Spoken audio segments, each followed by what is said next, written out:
Here on our channel, people's stories come to life. Stories from different eras, professions, and destinies.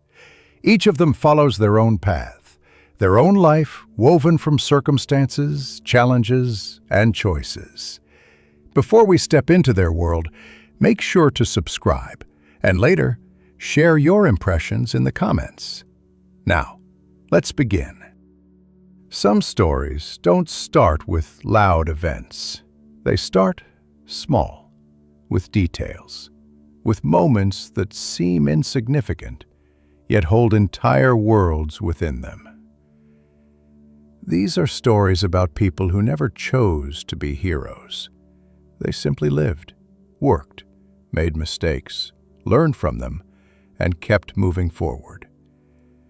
The lives of such people unfold like a slowly blooming flower, each petal revealing itself in its own time, each layer hiding new secrets, new pains, new joys.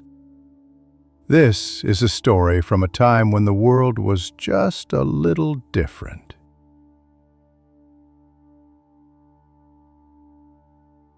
The child learned early that glass could bite, not like a dog or a blade, but with a quiet malice that left thin red lines across small fingers before the pain arrived.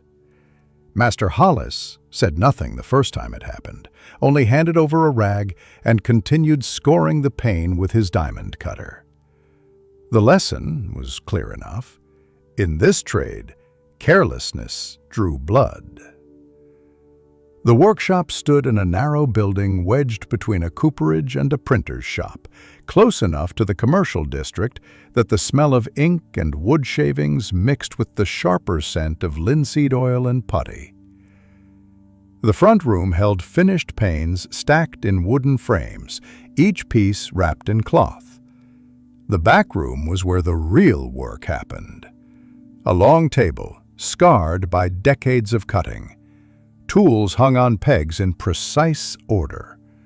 Light came through windows that Master Hollis kept cleaner than any church glass in Virginia. Mother had secured the apprenticeship through persistence and a washerwoman's knowledge of which doors to knock upon.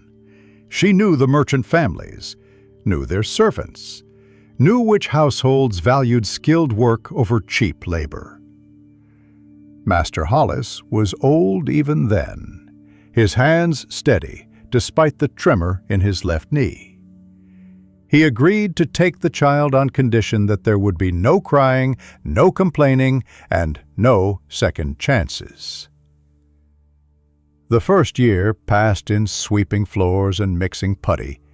Hands grew strong from carrying panes, from stirring the thick paste of whiting and linseed oil until the consistency satisfied the old man's critical eye. There was a rhythm to it. Morning began with cleaning the workbench, arranging tools in their proper places, checking the putty for freshness. Then came the day's orders, written in Master Hollis's cramped hand on scraps of paper weighted down by chunks of scrap glass. The city moved outside the windows, carriages clattered past. Vendors called their wares. Sometimes a fine lady's voice drifted up from the street, sharp with complaint about some merchant's prices. Master Hollis rarely looked up from his work. He inhabited a world measured in inches and angles, where a pane cut poorly meant wasted glass and lost profit. By the second year, the apprentice was allowed to hold panes steady while Master Hollis cut them. This required trust. A trembling hand could ruin a sheet worth more than a week's food. The old man's diamond cutter moved with certainty, scoring lines that the glass would follow when snapped. Sometimes he paused, squinting at the angle of light, calculating how a window would sit in its frame. He never explained these considerations aloud. Learning happened through observation, through the slow accumulation of watching the same motions repeated until they became comprehensible. Mother came by on Sunday afternoons when she could spare the time. She brought cornbread wrapped in cloth, asked questions about the work, listened carefully to answers. Her hands were reddened from lye and hot water, her back bent from years of hauling laundry. She never complained.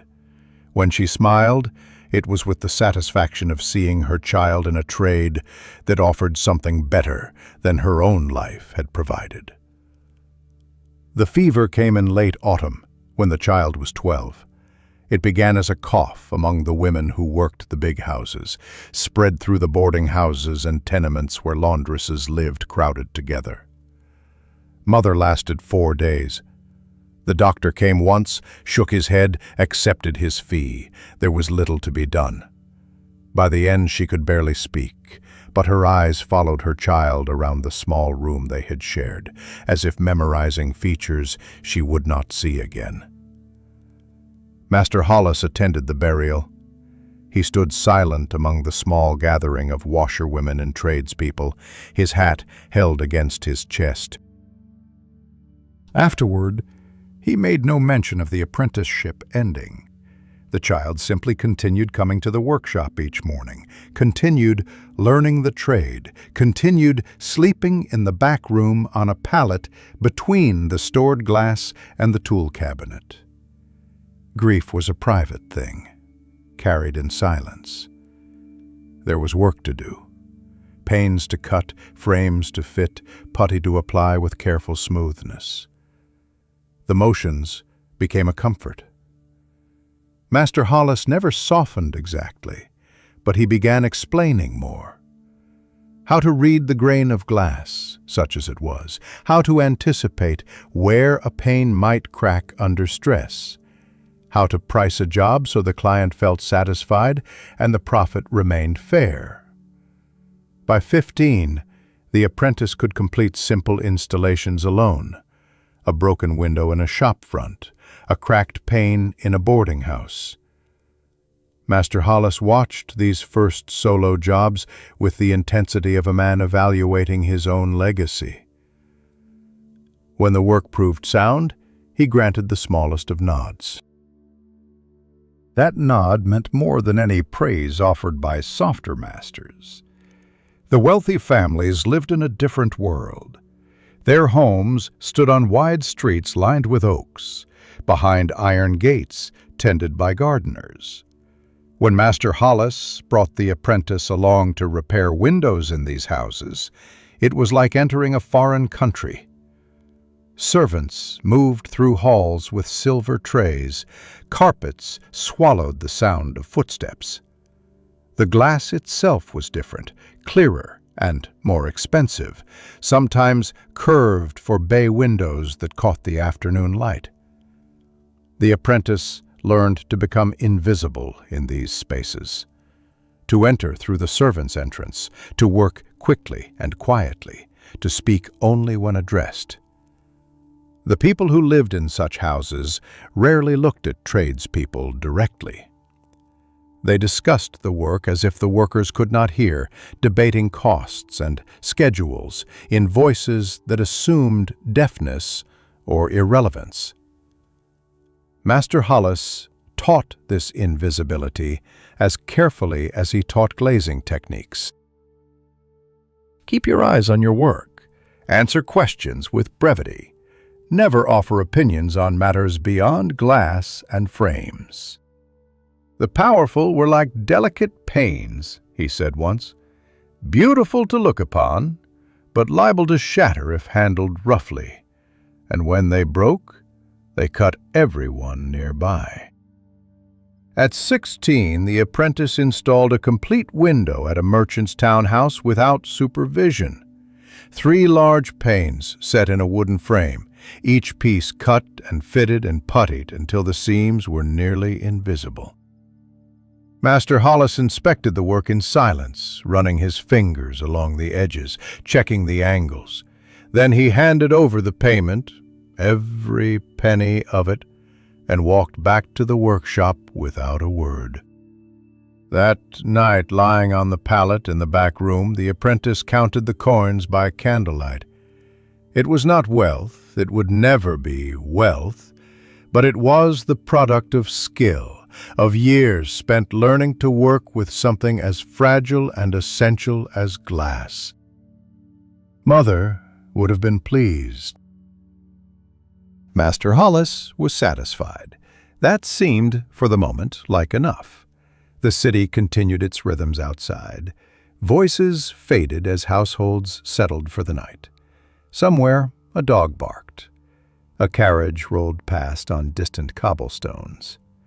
The glass panes in the workshop windows caught the moonlight, glowing softly in their frames, holding back the darkness with their quiet, transparent strength.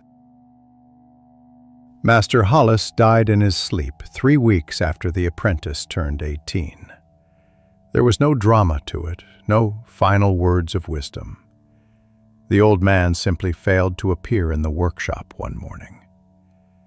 When the day grew late and the silence became concerning, the apprentice climbed the narrow stairs to the room above and found him still in bed, looking smaller than he had in life, his face peaceful. The doctor who came to confirm the death said the heart had likely stopped some time before dawn.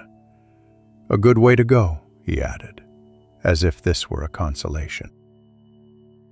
The funeral was attended by tradesmen and a few longtime clients.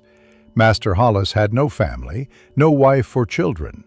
His will, written in the same cramped hand he had used for work orders, left the tools and remaining glass stock to his apprentice. The workshop lease had only 2 months remaining. After that, the building's owner intended to raise the rent beyond what any glazier could reasonably pay. Those 2 months became an education in independence. The apprentice worked through Master Hollis's outstanding contracts, collected what was owed, paid what was due. Clients who had trusted the old man's work eyed the young glazier with skepticism. Some paid and did not return.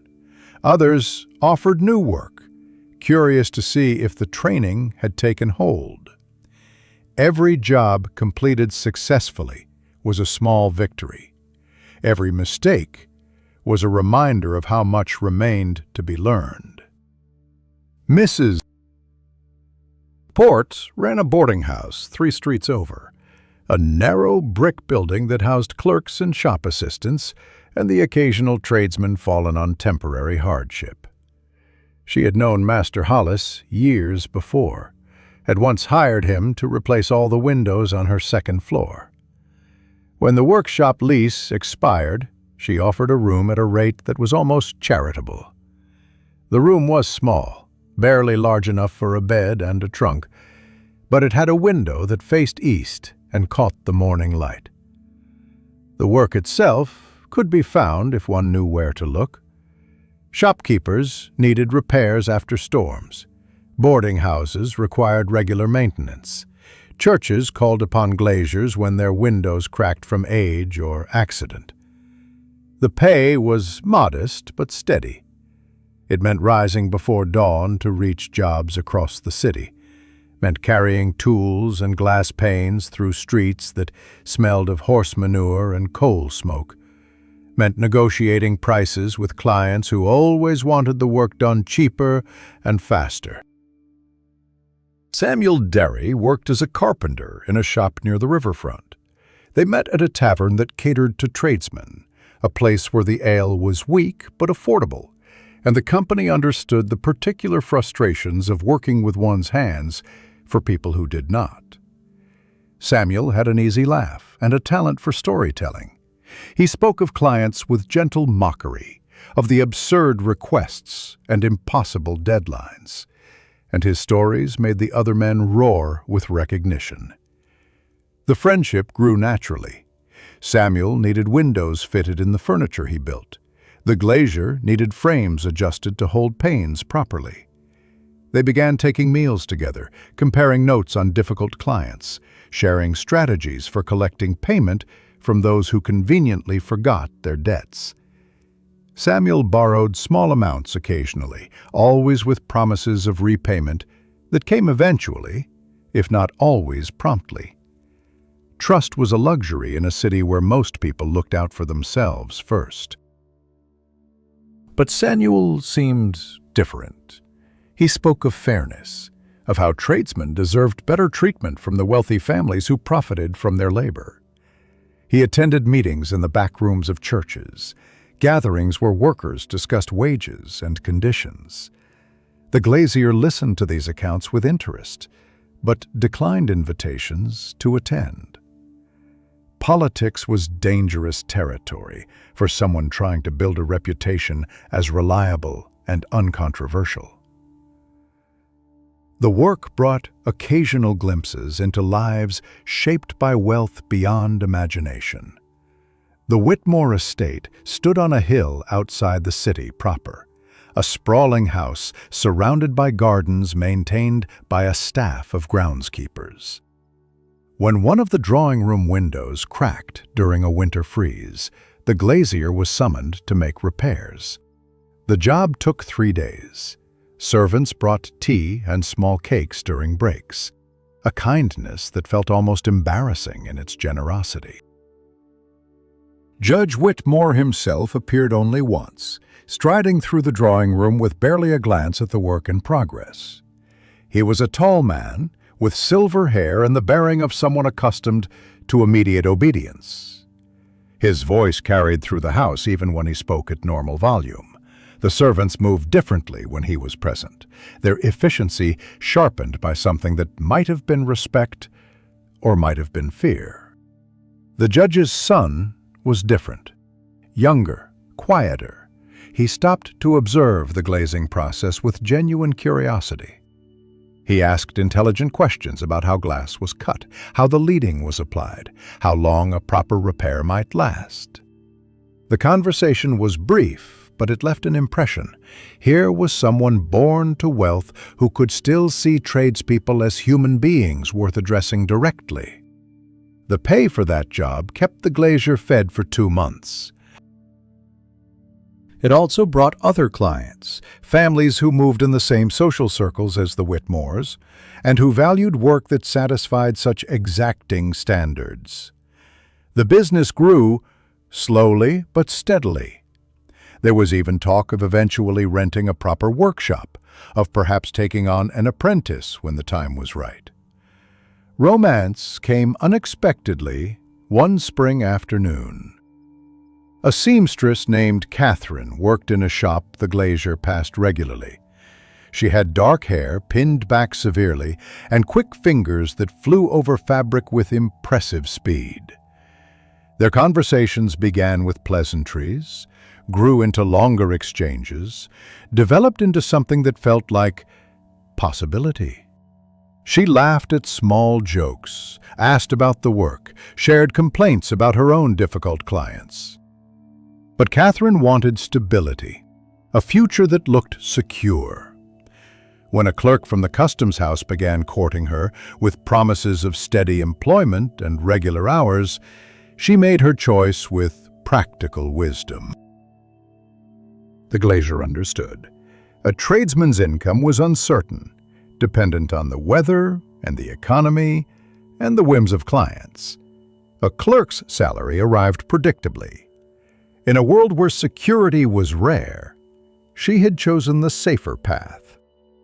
The disappointment faded gradually. There was too much work to dwell on what might have been.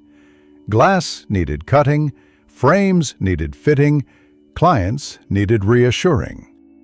Samuel noticed the change in mood and responded with characteristic generosity, insisting on buying drinks, telling increasingly absurd stories until laughter returned. Friendship proved more reliable than romance. That was worth something. Years passed in this fashion. The work became more skilled, the reputation more solid. Clients began requesting the glazier by name, rather than simply hiring whoever was available. There was pride in that recognition, satisfaction in knowing that the training under Master Hollis had produced someone capable of standing independently. The old man would have offered one of his minimal nods, That imagined approval carried weight even now. Money accumulated slowly in a tin box hidden beneath the floorboards. Not wealth, never wealth, but enough to imagine possibilities. A small workshop with better tools, perhaps a cart for transporting larger pains, the freedom to choose which jobs to accept rather than taking everything offered.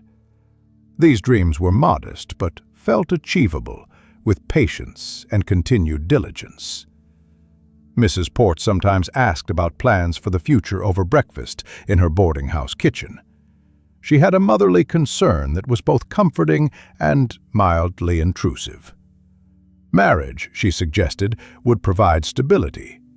A wife could help with accounts, manage household matters, offer companionship in a life that otherwise consisted largely of solitary labor.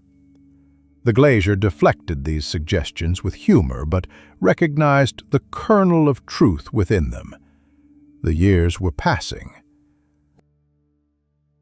Youth would not last forever, but there was something satisfying about the simplicity of the current life. Rising with the sun, working with hands and mind in harmony, returning tired but accomplished to a clean room. The city had become familiar territory, its streets and neighborhoods mapped in memory according to which windows had been repaired where. This was not the grand success that some achieved, but it was honest work, honestly done. Master Hollis had built his life on similar foundations. Perhaps that was inheritance enough. Evening came to Mrs. Port's boarding house with the smell of cooking cabbage and the sound of clerks returning from their offices. The glazier sat by the window cleaning tools with careful attention, preparing for tomorrow's work. Outside, the city settled into its nightly rhythms. Lamps were lit, voices called farewells. Somewhere in the distance, a church bell marked the hour.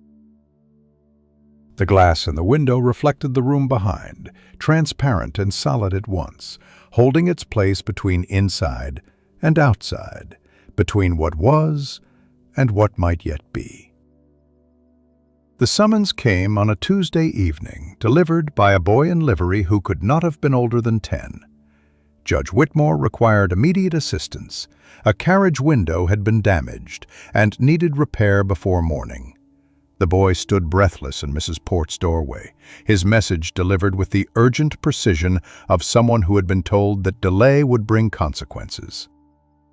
There was no question of refusing. When powerful men called, tradespeople answered. The Whitmore carriage house stood behind the main estate, a substantial building that housed 3 carriages and living quarters for the coachmen above. Lanterns had been lit against the gathering darkness. Thomas, the coachman, waited with the nervous energy of a man anticipating blame.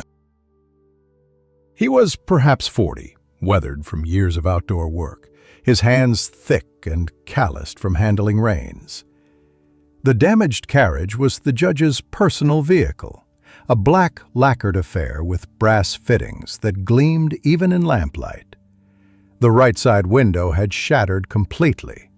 Glass fragments lay scattered across the interior seat and floor, glittering like malicious stars. Thomas explained in rushed sentences that the damage had occurred during the evening journey back from town. A rock, he said, thrown from somewhere near the mill district.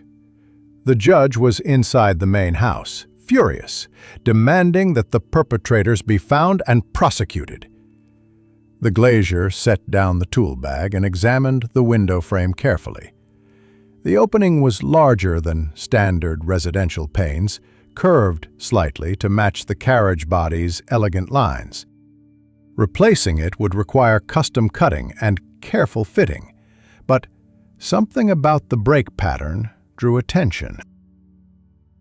Glass fragments had fallen primarily inward, covering the seat. When a projectile struck from outside, the glass typically fell in the direction of force. This seemed reversed. Thomas noticed the scrutiny and became more agitated. Perhaps the rock had unusual momentum, he suggested.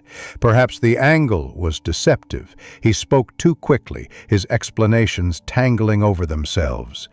The glazier said nothing, only nodded and began measuring the frame. Observation was safer than speculation, especially when powerful men were angry. Judge Whitmore appeared as the measurements were being recorded. He swept into the carriage house with a presence that seemed to enlarge the space through sheer force of personality. His anger was cold rather than hot, expressed through clipped words and rigid posture. Vandals, he declared, were growing bold in their contempt for law and property. The mill workers, he suspected, bore responsibility. There had been agitation lately, complaints about wages and hours, the usual ingratitude of those who could not appreciate honest employment. The judge demanded to know how quickly the repair could be completed. By morning, the glazier replied, if work began immediately. The judge nodded sharply and departed, leaving instructions with Thomas to provide whatever assistance was required. The coachman visibly relaxed once his employer was gone, though the nervousness did not entirely fade. Working by lantern light was difficult but familiar. The glazier had learned to trust touch as much as sight, to feel the correctness of a cut through fingertips sensitive to the subtlest variations. The new pane had to be cut from a large sheet brought from the workshop, shaped carefully to match the frame's curve, then fitted with putty mixed fresh for proper adhesion. Thomas hovered nearby, occasionally offering unhelpful suggestions, mostly staying silent. During a pause to let the first layer of putty set, Thomas spoke more freely. He had been with the Whitmore family for 15 years, he said. Good employment, steady wages, a roof over his head. He did not want trouble. The mill workers were rough men, he added, quick to anger and slow to reason. It made sense that one of them would throw a rock at the judge's carriage. That made sense, did it not? The question hung in the lantern-lit air. The glazier continued smoothing putty along the frame's edge and offered a non-committal sound.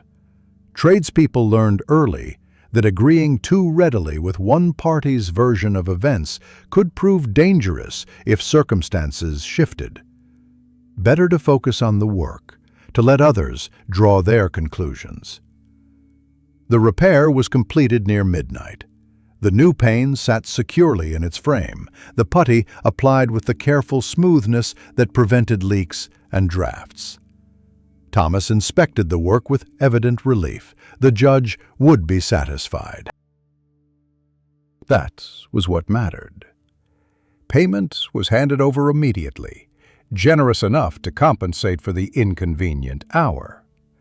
The glazier packed tools and departed, walking back through streets gone quiet, except for the occasional drunk or patrolling watchman.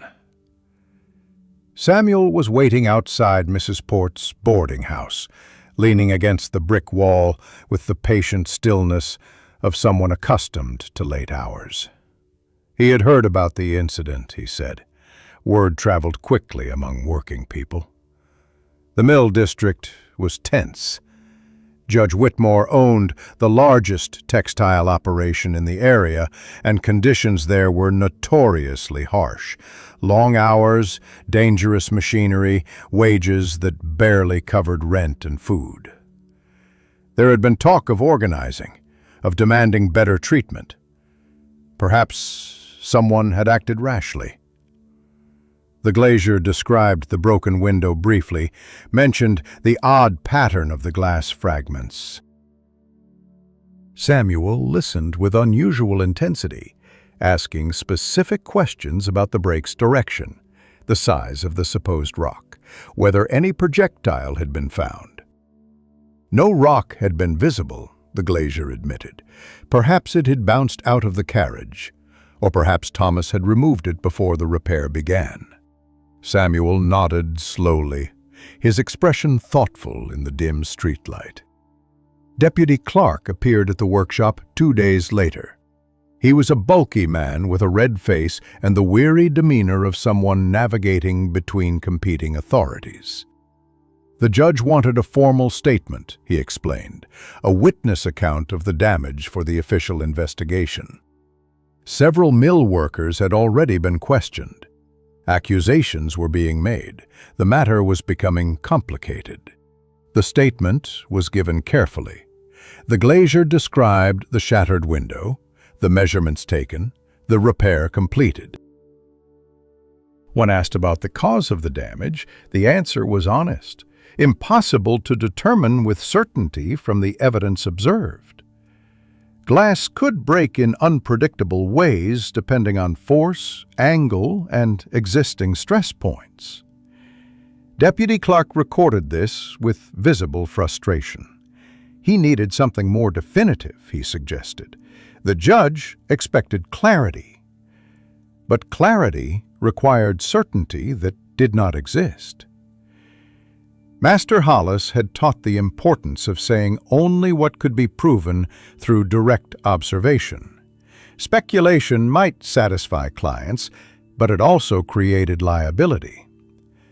The deputy departed unsatisfied, his notebook filled with technical descriptions that would likely mean little to anyone seeking simple answers about guilt and innocence.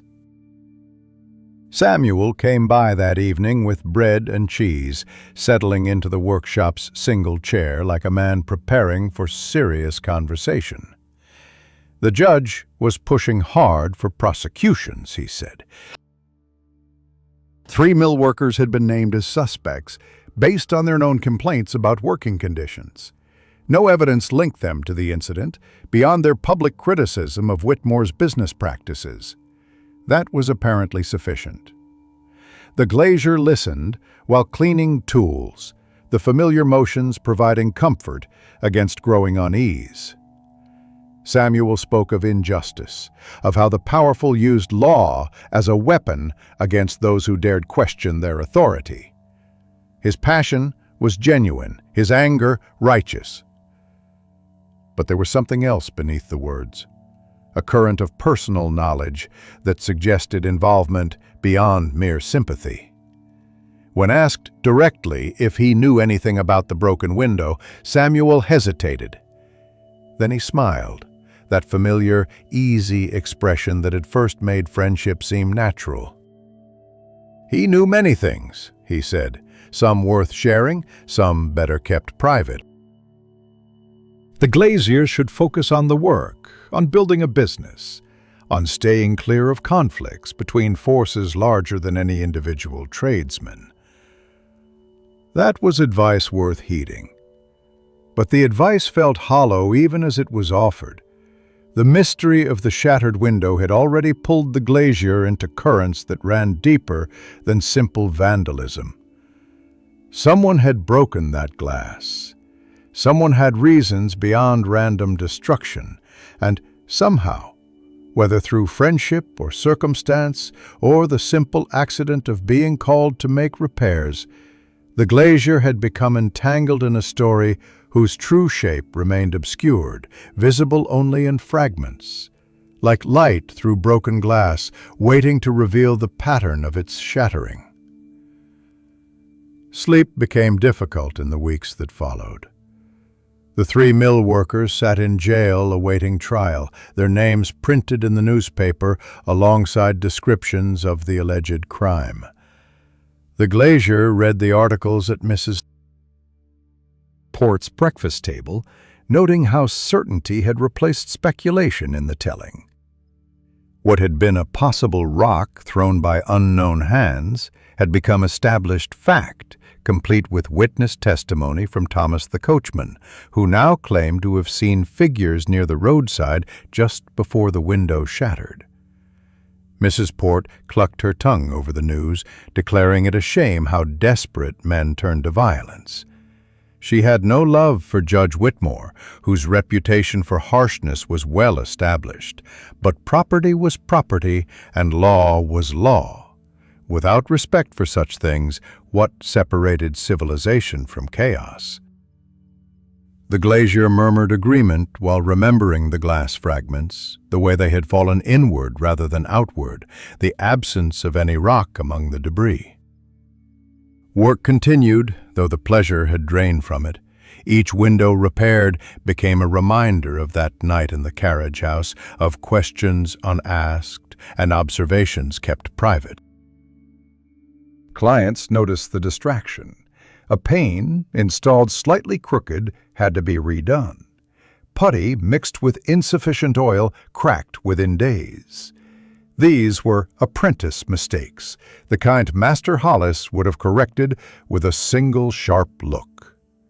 The glazier's hands knew better, but the mind wandered, circling endlessly around the same troubling territory. Samuel appeared less frequently. When he did visit, the easy humor had acquired edges. He spoke of the imprisoned men with barely controlled fury. One had a wife and 4 children. Another cared for an aging mother.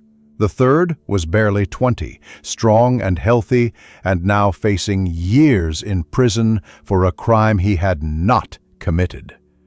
Samuel's certainty on this last point was absolute, delivered with the conviction of personal knowledge rather than mere belief. They sat in the workshop on a gray afternoon, rain drumming against the windows, the light too poor for detailed work. Samuel asked, carefully, whether the glazier had noticed anything unusual about the broken window. Anything that might suggest alternative explanations.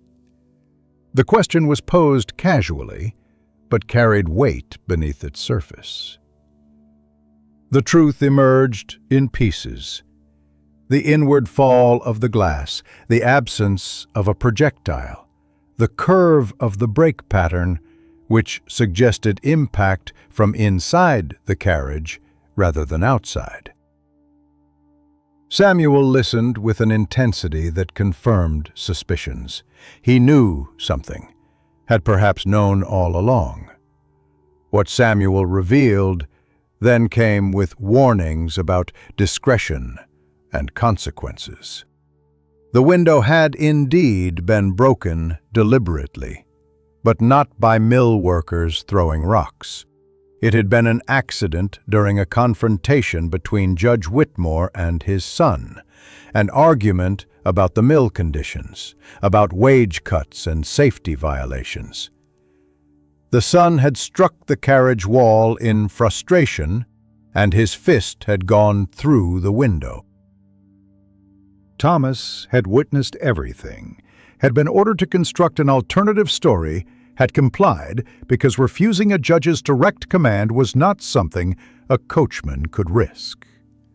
The blamed mill workers were convenient scapegoats. They had been vocal about organizing, about demanding better treatment. Whitmore wanted them silenced, and the broken window provided an opportunity to prosecute them for destruction of property while simultaneously discrediting the broader labor movement. It was efficient tyranny, using law as a weapon while maintaining the appearance of justice.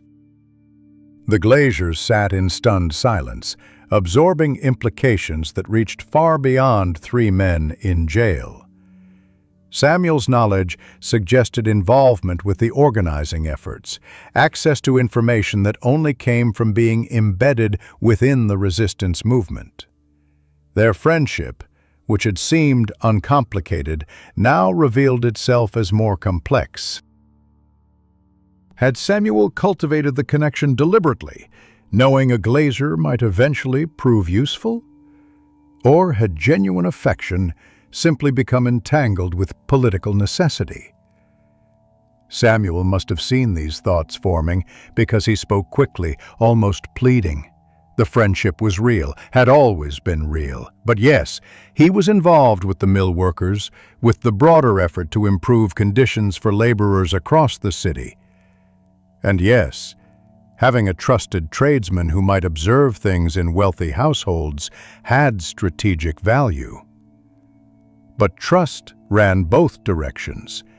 He was sharing this information precisely because the friendship mattered more than tactical advantage. The question then became what to do with dangerous knowledge. Speaking publicly would mean challenging Judge Whitmore directly, contradicting his version of events, calling Thomas a liar. It would destroy the glazier's business overnight. No wealthy client would hire someone who made accusations against their social peers. Even moderate merchants would hesitate, unwilling to associate with controversy. The livelihood built slowly over years would crumble within weeks. But silence meant allowing 3 innocent men to be imprisoned. It meant watching injustice proceed while possessing information that could prevent it. Master Hollis had taught the importance of honest work, of building reputation on integrity. What kind of integrity allowed innocent people to suffer when truth could save them? The magistrate conducting the preliminary hearings was named Henson, a younger man with a reputation for fairness that had not yet been corrupted by ambition or compromise. Samuel suggested that approaching him privately, outside official channels, might allow the truth to surface without public spectacle. Henson could request technical expert testimony, could question the physical evidence more thoroughly, could create doubt without anyone needing to directly accuse the judge of conspiracy. It was a narrow path between destruction and cowardice. The glazier spent 3 sleepless nights weighing options, walking through scenarios, trying to predict consequences. Mrs. Port noticed the haggard appearance, asked gentle questions, received vague answers about work pressures. She brought extra portions at meals, her motherly concern expressed through food, since direct comfort was not her way.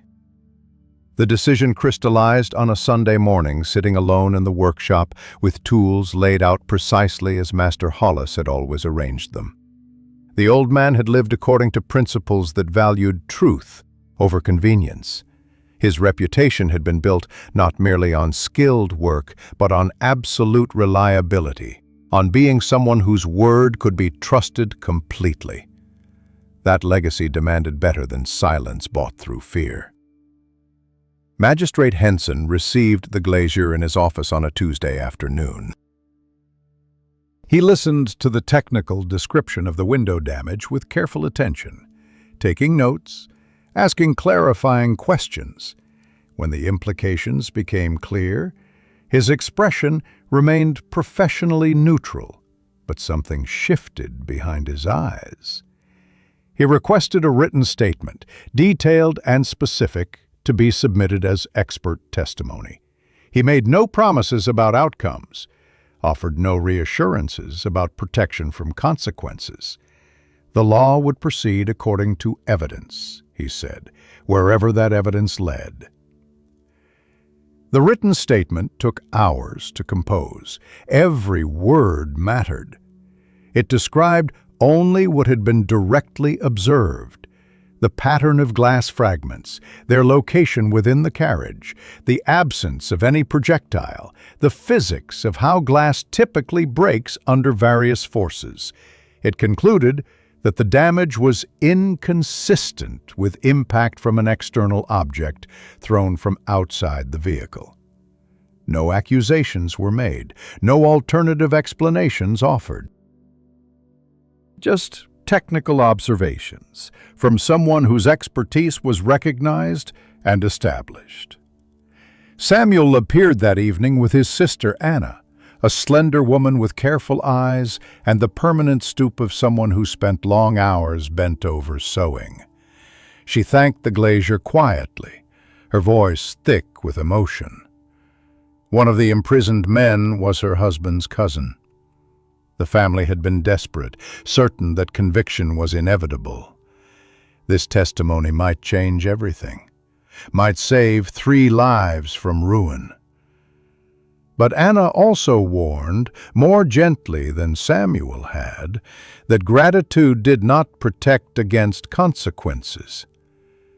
Judge Whitmore would learn who had provided the statement. He would not forget. He would not forgive. The glazier should prepare for difficulties, should expect lost contracts and damaged reputation. The wealthy protected their own, and they punished those who broke ranks with the unspoken rules that governed interactions between classes. The rain had returned, drumming steadily against the workshop windows. Anna and Samuel eventually departed, leaving the glazier alone with the weight of choices made and their coming consequences. The tools sat in their proper places, clean and ready for work. The glass dock was organized, each pane wrapped and stored according to size. Everything was in order, except the future, which had become suddenly uncertain, dependent on forces beyond control or prediction. Outside, the city continued its indifferent rhythms. Lamps were lit in windows across the darkening streets. Voices called farewells and greetings. Somewhere, a child laughed, the sound bright and unconcerned with the complicated struggles of adults. The glazier stood at the window, looking out at the rain-slicked cobblestones, at the blurred lights reflecting in puddles, at a world that seemed both more fragile and more solid than it had appeared just weeks before, as if truth itself were a kind of glass that could shatter or hold firm depending on how much pressure was applied and from which direction the force came. Autumn came early that year. Mornings arrived cool and damp, mist rising off the river before the sun scattered it across the rooftops. The glazier woke each day to that faint gray light and the slow awareness that something irreversible had been set in motion. Truth had been spoken, quietly, carefully, in the form of testimony that said only what was observable, but the city now seemed to hear everything through sharpened ears. Within a week, word spread that Magistrate Henson had interfered in the Whitmore case. The hearings were postponed, pending review of new evidence. Those who read the papers closely would have noticed that expert findings were mentioned in cautious language, unnamed but disruptive. Behind the words moved a current of unease. The powerful disliked surprises, and Judge Whitmore's circle of acquaintances was vast. Clients began canceling appointments without explanation. A merchant who had promised payment for a shopfront repair suddenly claimed dissatisfaction with the quality of work. A recently installed window at a parsonage cracked overnight. No fault of workmanship, though the blame still found its way back to the installer. It was not open hostility, merely silence spreading through familiar corridors, doors that had once opened, now staying closed. Mrs. Port sensed the change first. Her boarders talked more quietly when the glazier came down for breakfast. News traveled quickly through those small domestic communities. "You've stirred something best left sleeping," she said one morning, not unkindly. She refilled the coffee mug and patted his hand before adding, "Still, I suppose the truth needed an airing. The good Lord tends to favor those who risk comfort for conscience, even if he takes his time showing it." The trial collapsed soon after. Magistrate Henson declared the evidence insufficient and ordered the accused men released. The papers reported the decision with polite restraint, omitting mention of the review that had altered the outcome. Still, whispers filled the taverns and workshops that the judge's story had not held together, that perhaps the coachman had changed his account under questioning, that perhaps the break in the carriage window had come from within rather than from without. Samuel brought the news, breathless with satisfaction. Justice, he said, could sometimes come even within the rules of their oppressors. Yet beneath his excitement lay something heavier: guilt. The victory had cost his friend dearly. Business had thinned to a trickle. Contracts drifted away under polite phrases like, "Circumstances changed," and "We no longer require further service." He offered to share some of his carpentry clients, but even those proved wary. Association with any friend of Samuel's brought its own risks. Financial strain followed in the quiet way hardship always did. Meals grew simpler. Repairs to tools were postponed. The box of savings beneath the floorboards grew lighter. Pride prevented asking for help, but necessity had its own will. Mrs. Port quietly reduced the rent, pretending an error in the ledger. Bread appeared at the door some evenings without explanation. Small gestures that said sympathy was not entirely absent from the world. Deputy Clark came one afternoon to speak privately. His tone carried the weight of reluctant duty. There were questions about that testimony, pressures from the judge's allies who hinted that professional misconduct might be found in the report. No formal accusation had been made, but Clark advised caution. "You've got sense," he said while fingering his hat brim. "Best not make yourself seen in the courthouse for a while. Tempers cool slow when pride's been dented." The warning proved accurate. A week later, 2 officials arrived to inspect business records for licensing irregularities. They found nothing amiss, but left behind the message that oversight could become persistent. Samuel's involvement drew suspicion too. His carpentry workshop faced surprise inspections for safety compliance. Among the working class, whispers grew louder in support, but that sympathy carried little financial relief. Through it all, the glazier kept working. Smaller jobs now, often in poorer neighborhoods where nobody cared what a judge thought. Churches with cracked panes, shopkeepers struggling to keep up appearances, widows unable to pay but offering barter instead. Work done in these places carried its own kind of reward. People were grateful. They treated the craftsman as one of their own, invited to supper, paid in bread, candles, or cured meat. There were stories, news about the freed workers, gratitude that bordered on reverence, yet embarrassed the one who had simply told the truth. Mrs. Port called him a quiet hero. He laughed gently at that. Heroes did not spend evenings scrubbing dried putty from aching fingers. Anna visited often, sometimes with her sewing, sometimes with bowls of stew she pretended were excess portions. She had taken on extra piecework to support her family after her cousin's release from jail. The cousin's hands had been damaged during confinement, leaving him unable to handle tools properly. Her visits brought warmth to the workshop that had felt increasingly hollow since clients began disappearing.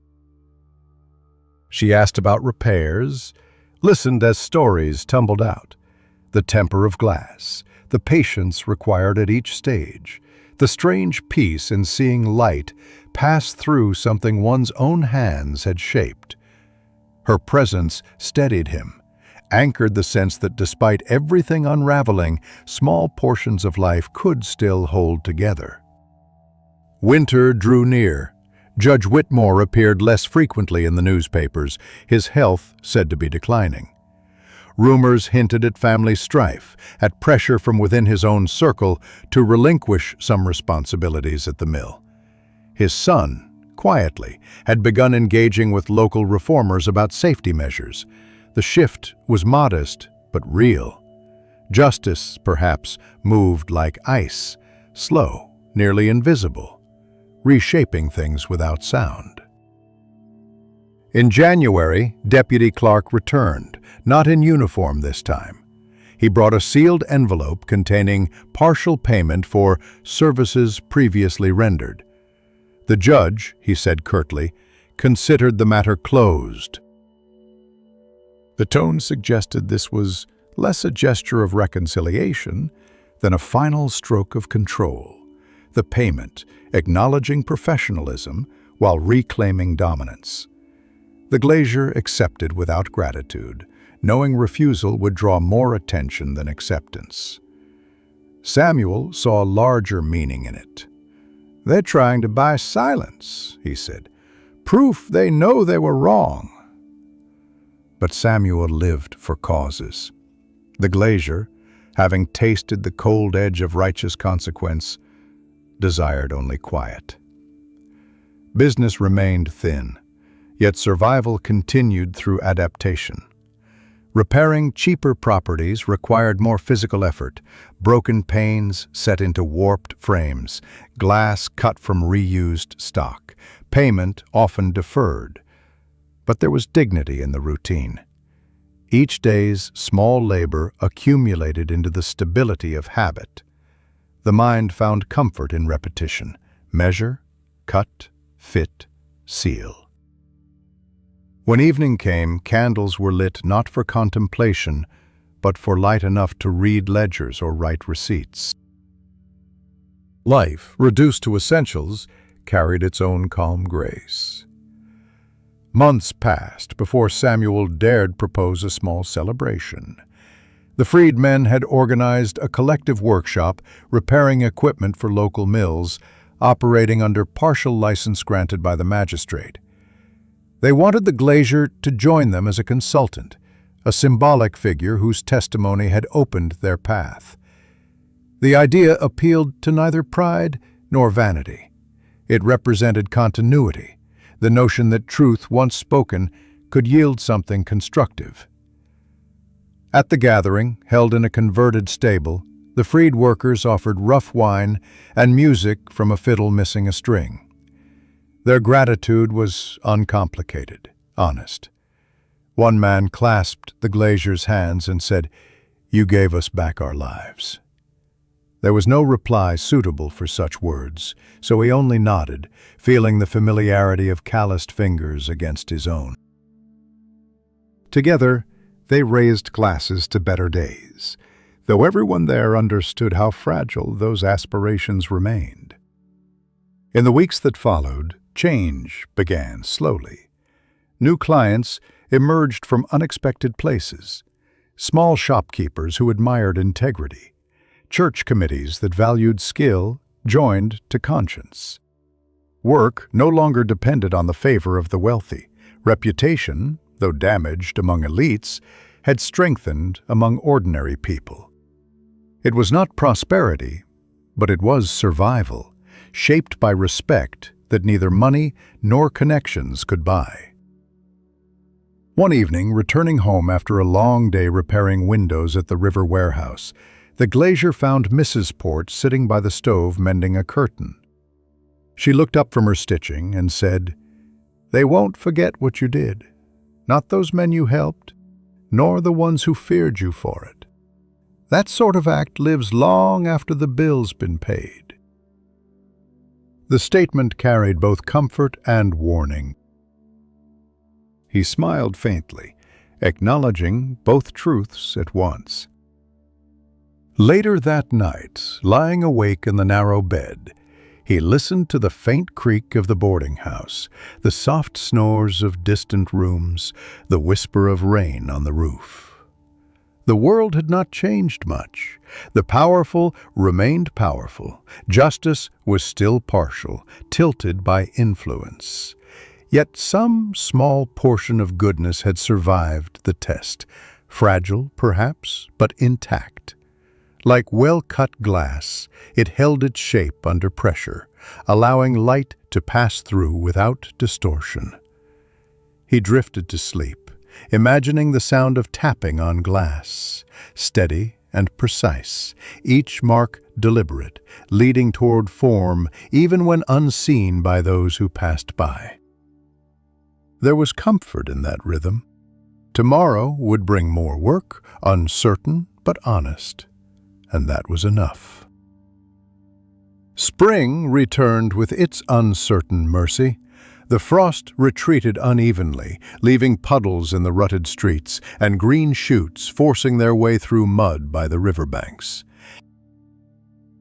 The glazier rose each morning before dawn, habits unchanged, though business remained modest. There was comfort in the repetition of tasks that had survived upheaval: heating putty over the small stove, checking blades for sharpness, wrapping panes in cloth before carrying them to the cart. Order brought calm to a world still recovering from disruption. The months after the trial's end unfolded without spectacle.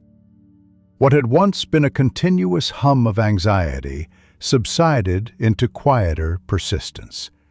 Judge Whitmore, increasingly frail, withdrew from public view. His son assumed many duties at the mill, introducing cautious reforms that eased tensions without attracting too much notice. The mills ran more safely, wages rose slightly, and the worst abuses faded, though no one claimed the world had turned just. Still, it was something. Even small changes seemed miraculous when so much cruelty had once been taken for granted.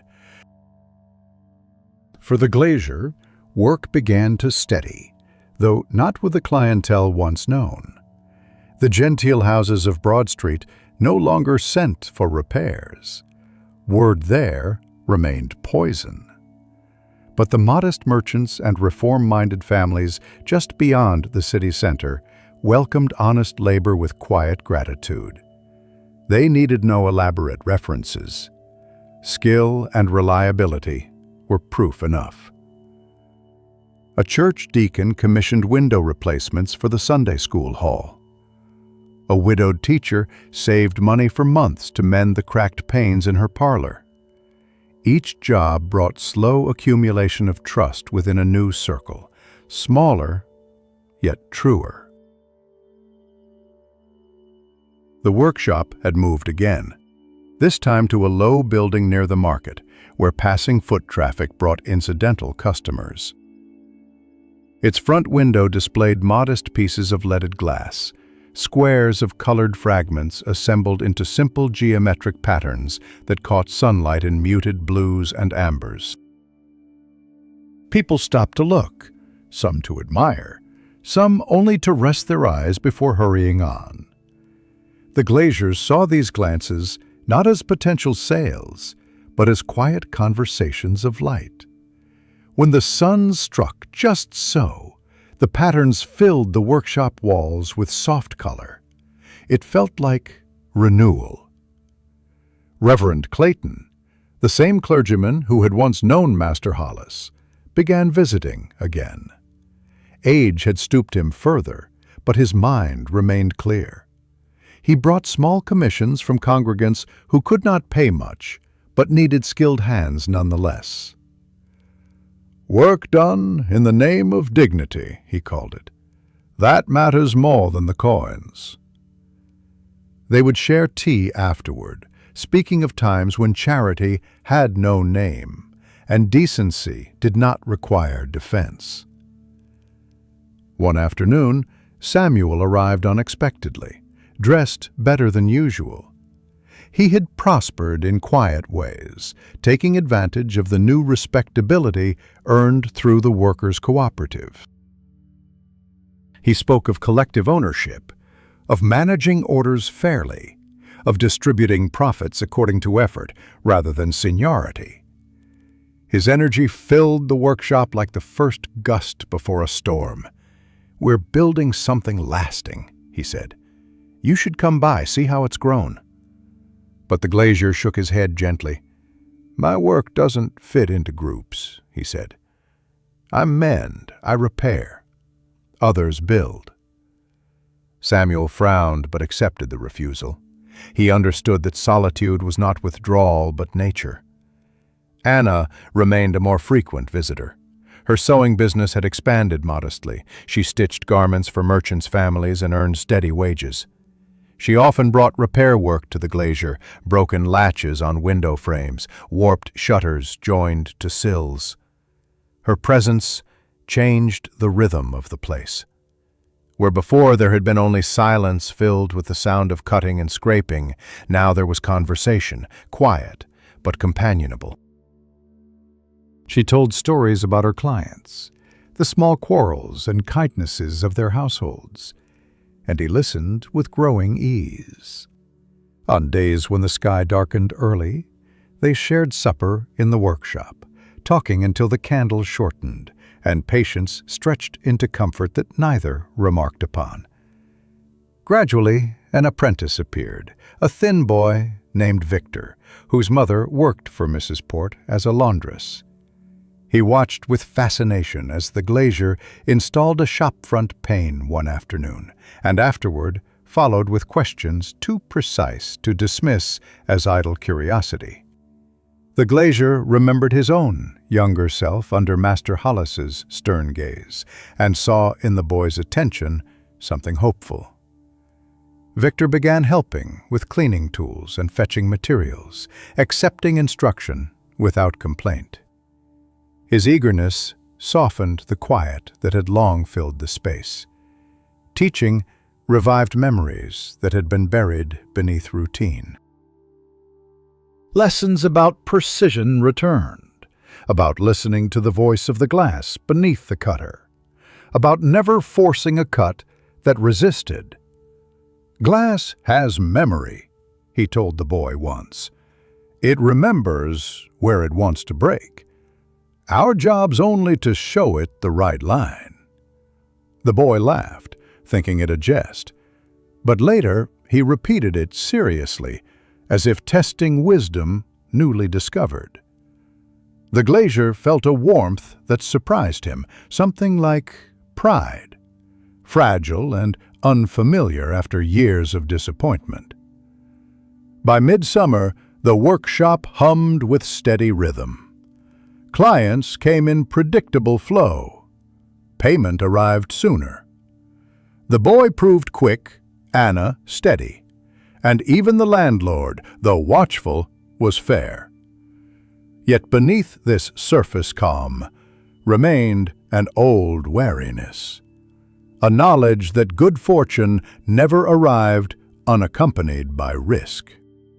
Sometimes, when he paused to clean his tools, he imagined the sound of Whitmore's voice, measured, commanding, echoing warnings about order and obedience. The past did not vanish, but it receded into distance, softened, like old paint fading under sunlight. One afternoon, Reverend Clayton brought troubling news. Judge Whitmore's health had worsened. The doctors expected him not to last through the season. His son, now effectively in charge, had ordered the mill's chapel refurbished and requested a recommendation for reliable craftsmen.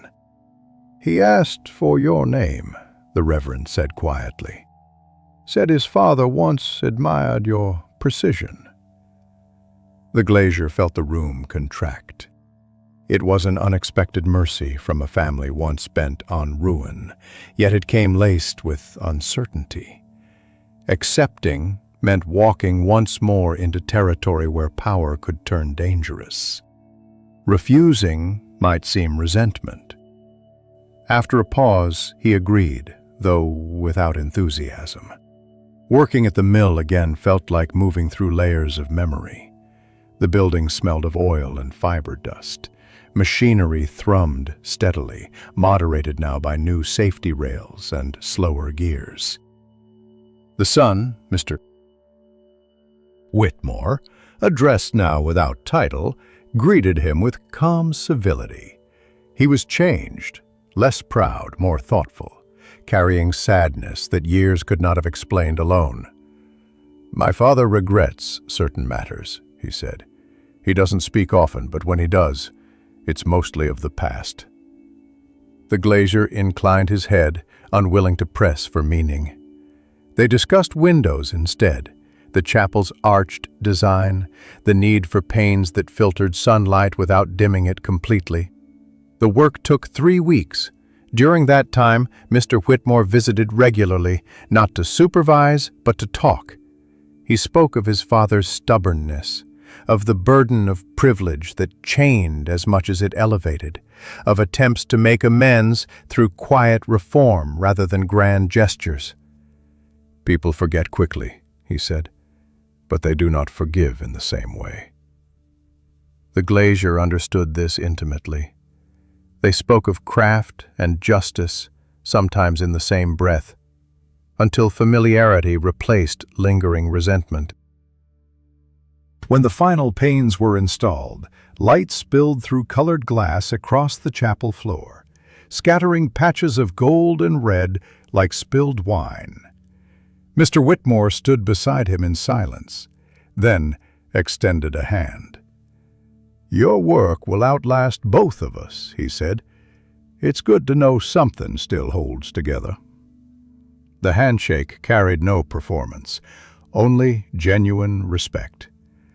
For the first time since that night in the carriage house, the glazier felt no need to guard his words. The payment came promptly and generously. With part of it, he purchased new tools for Victor, whose careful hands had already begun producing competent joints and clean seams.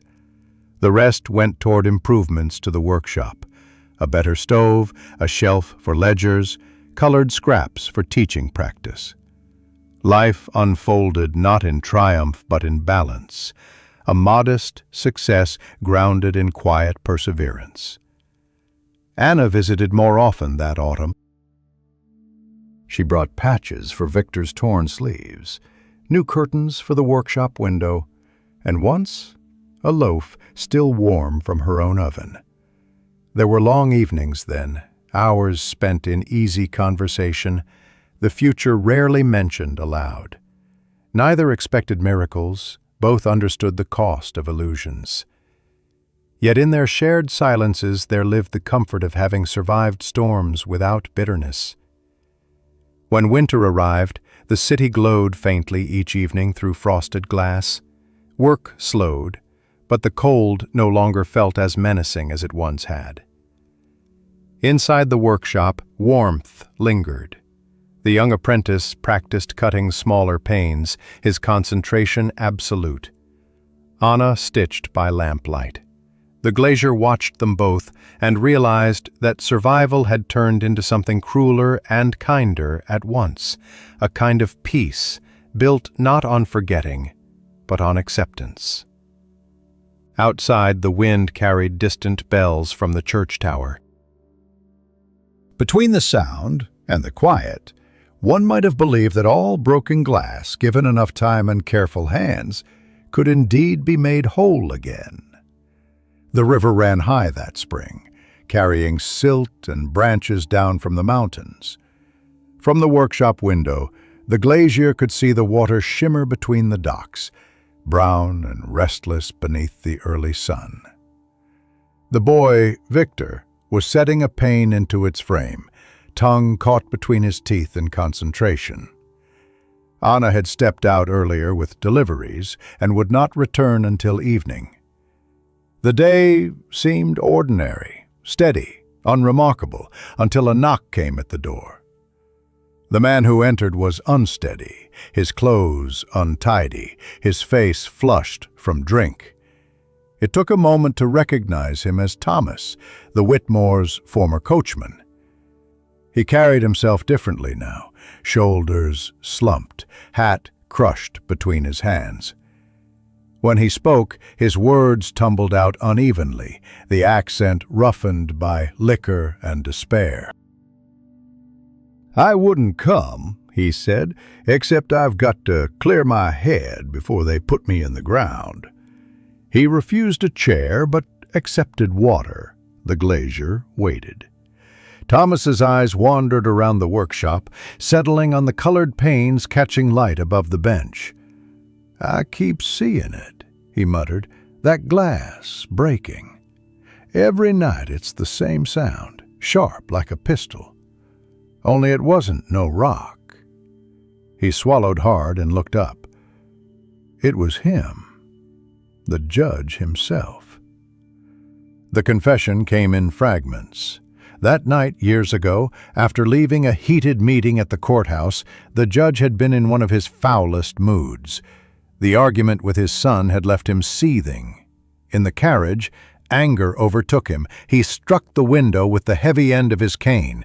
The pane shattered inward, cutting his hand. Thomas had wanted to stop to check the wound, but Whitmore ordered him to keep going. Blood trickled onto the seat cushions, bright against the dark leather. By the time they reached home, the judge had fashioned his story. They had been attacked by mill workers. He demanded that tale be repeated under oath. Thomas obeyed. He had a wife then and 2 children. Losing employment under such a man meant ruin. Fear had sealed his silence. But ruin came anyway. Years later, accused of theft by another employer, he was dismissed. His wife left. His son joined the army. Now, with sickness in his lungs and no wages to feed himself, he carried nothing but regret. "I told that lie," he said, gripping his hat until the fabric tore.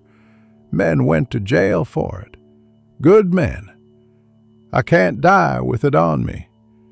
You were there that night. You saw the glass. You knew, didn't you?" The glazier did not answer at once. Truth required no words, and Thomas saw confirmation in the silence. When he left, he bowed awkwardly, as if saluting a jury that had yet to pronounce sentence. For a long while afterward, the glazier remained motionless. The confession changed nothing that was not already known by instinct, yet hearing it aloud closed a circle that had remained open like an unhealed cut. The sound of glass breaking that night had begun a chain of choices, each one leading toward this quiet moment of weary closure. Later, as evening descended, Anna returned and found him sitting at the bench, surrounded by small shards of colored glass arranged in deliberate disorder. She listened as he recounted what Thomas had said. No anger rose in her voice, only sadness, the kind reserved for facts that harm more through their inevitability than their surprise. "He waited too long," she said softly. "But maybe that's the only way some men learn to speak." They shared a silent toast over bread and cider, not to justice, but to endurance. The following week, word spread that Judge Whitmore had died. The illness that had confined him to bed for months had finally claimed what power could not preserve. The funeral was large, filled with faces that owed him debts of money, favor, or fear.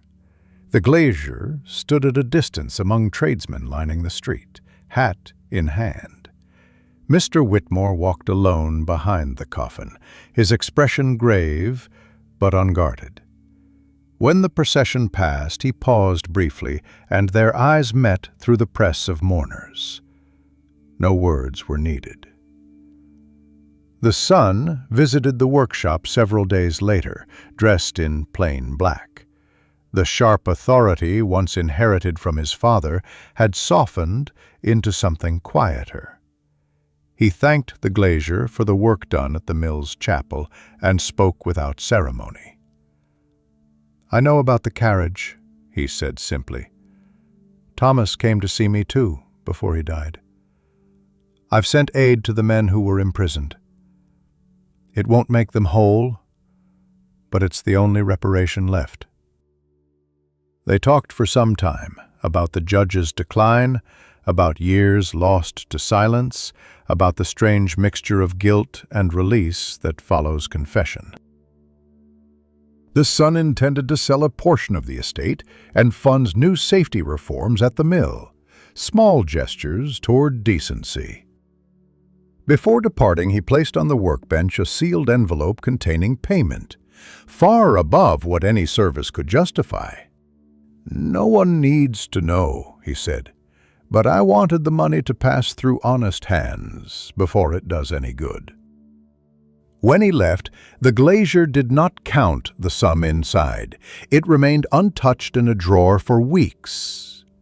Life resumed its steady rhythm. The workshop filled with sound again, Victor's laughter, the slight chatter of tools, the uneven scraping of putty knives, Anna's needle flicked through fabric near the window. Evenings came with the creak of chairs, the murmur of conversation, the heat of the small stove steady against the chill. Yet a faint melancholy clung to these ordinary pleasures, as though each moment still echoed with the ghost of sharper noises, the judge's voice, the shattering window, the silence that followed. One afternoon, Samuel arrived, sleeves rolled and face weathered but cheerful. The workers' cooperative was thriving. They had begun winning contracts once thought impossible, using fair wages and mutual trust as currency. He spoke of progress, of meetings with reformers in the city, of dreams that now seemed less like rebellion and more like construction. Hearing this, the glazier felt an unexpected pride, not for himself, but for the world slowly staggering toward fairness. Samuel grew quiet after a while, studying his friend across the table. "You carry peace differently," he noticed, "like something earned instead of found." The glazier smiled faintly. "Peace earned is the only kind that lasts." Months slipped by. Summer arrived, hot and bright, the air thick with dust rising from the streets. Orders remained steady. The workshop prospered modestly. Each morning began early, with the same rituals that had defined years of labor. Checking the edge of the cutter, striking the right rhythm, trusting hands to know what mind no longer questioned. The mystery that had once tangled his life had finally untied itself, not through revelation or revenge, but through the slow wearing down of secrecy, like a river smoothing its own stones. Toward autumn, the glazier traveled once to the countryside to install new windows in a small schoolhouse sponsored by the mill's reform committee. The children sat on benches while he worked, whispering and watching. When the last pane was fitted and sunlight streamed through clear glass onto their desks, the teacher smiled and said, "Now they can see the world properly." He nodded, but said nothing. Light needed no witness. That evening, as he walked back along the quiet road toward the city, the air smelled of hay and approaching rain. In the distance, chimney smoke rose beyond the rooftops, a haze of gray against the dimming sky. He felt no triumph, only a gentle relief, as if the world had righted itself by small degrees, turning back toward decency through acts almost invisible. For all its fragility, glass had taught him one enduring lesson. The strength of a thing was not in its hardness, but in its ability to hold light without breaking. When he returned home, the workshop windows glowed faintly under lamplight. Victor was sweeping sawdust, humming to himself. Anna sat nearby, her hands resting, gaze distant but peaceful. The glazier paused at the threshold, watching them, like one might watch the slow settling of dust after a storm. Ordinary, serene, alive. Nothing in him sought to rewrite the past now. The mystery was finished. The world, flawed and irreparable though it might be, had allowed a measure of truth to emerge. And through that truth, quiet life returned, shaped like a clean pane fitted into an old frame, transparent, fragile, and wholly sufficient. The workshop smelled faintly of oil and warmed putty. The scent mixed with the cool air that drifted in when the door opened each morning. Years had softened the rough edges of the place. Tools hung neatly on their hooks, their handles worn smooth by use. The broad table bore scratches like the lines on a seasoned face, each telling its own history of steadiness and strain. Victor, no longer a boy, now handled most of the day's work. His hands moved with the calm confidence once foreign to him, and he hummed tunelessly as he cut a pane with clean precision. In the afternoons, he often opened the front window to let children watch, just as he himself once had. Seeing them pressed against the glass, eyes wide, the glazier would sometimes smile to himself. One watching child would always be like another, each hungry for proof that careful work could conjure beauty out of something fragile. Life had grown rhythmical again, though not by returning to what it once was.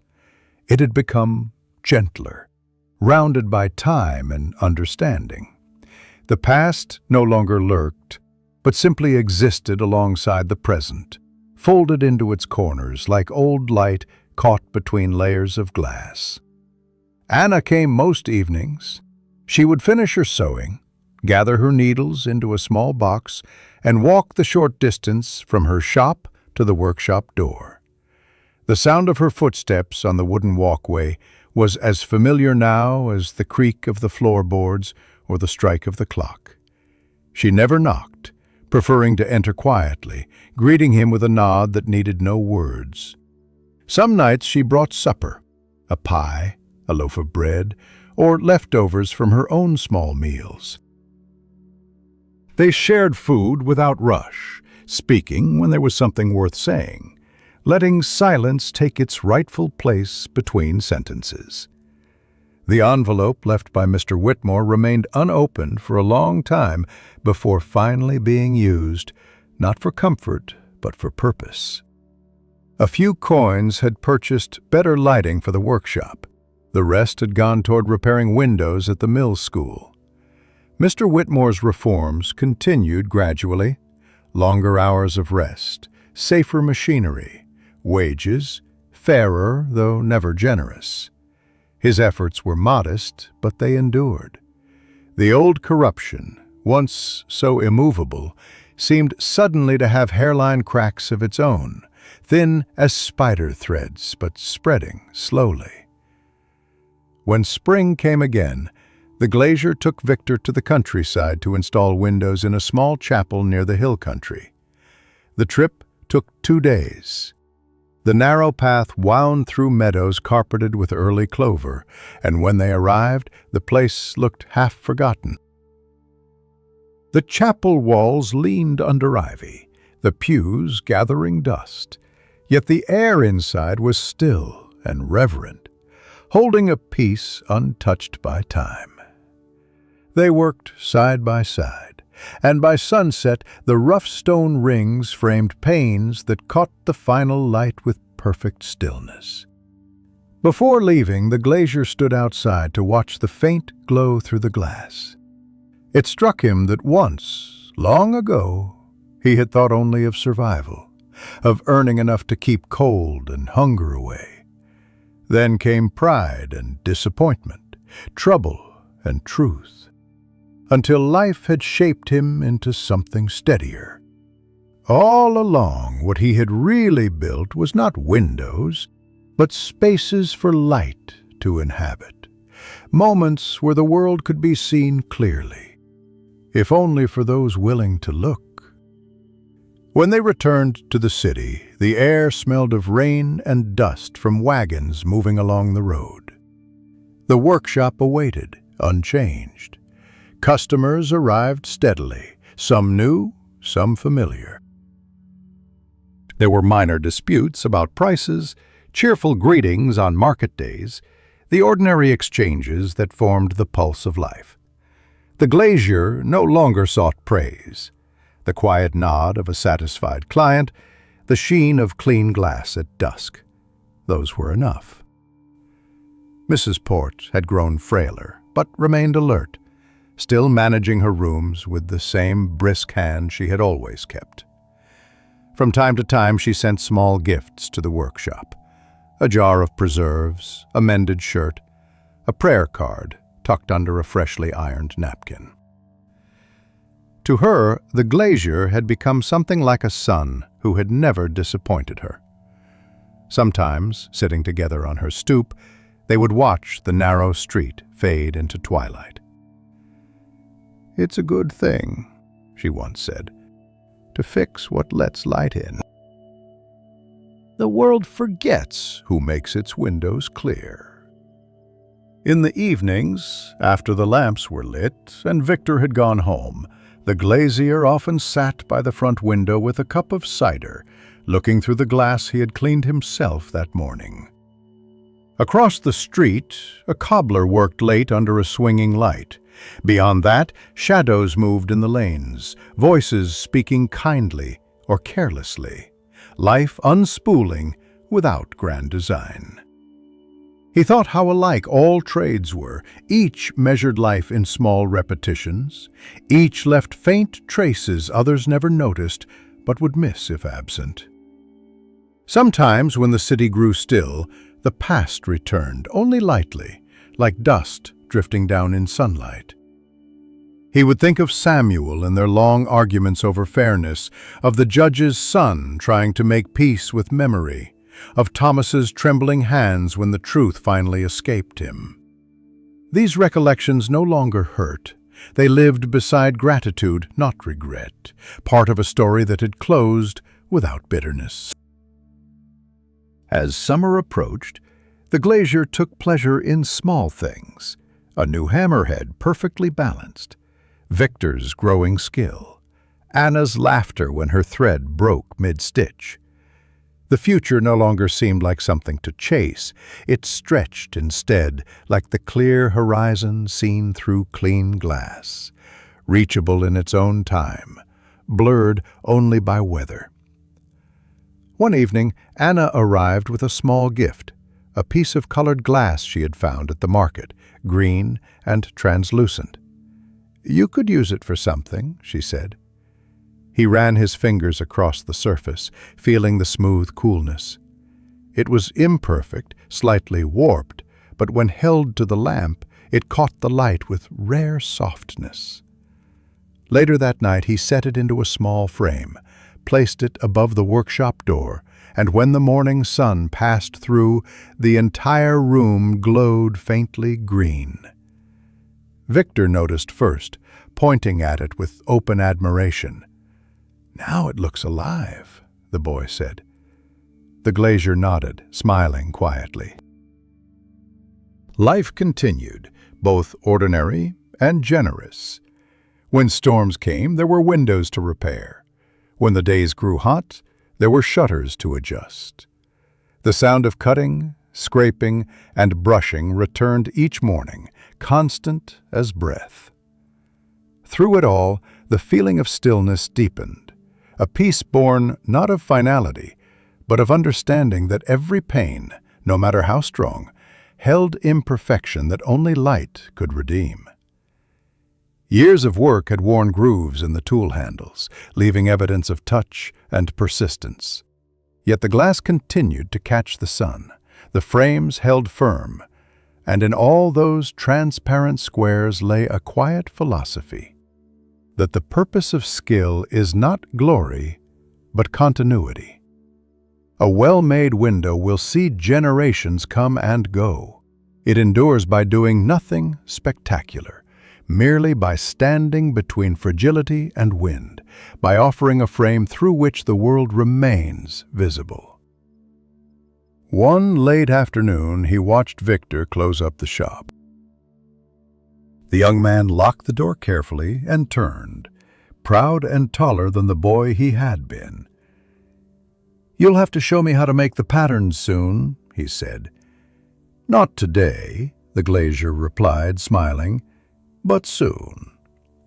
He knew that soon might mean months or years, yet the promise was enough.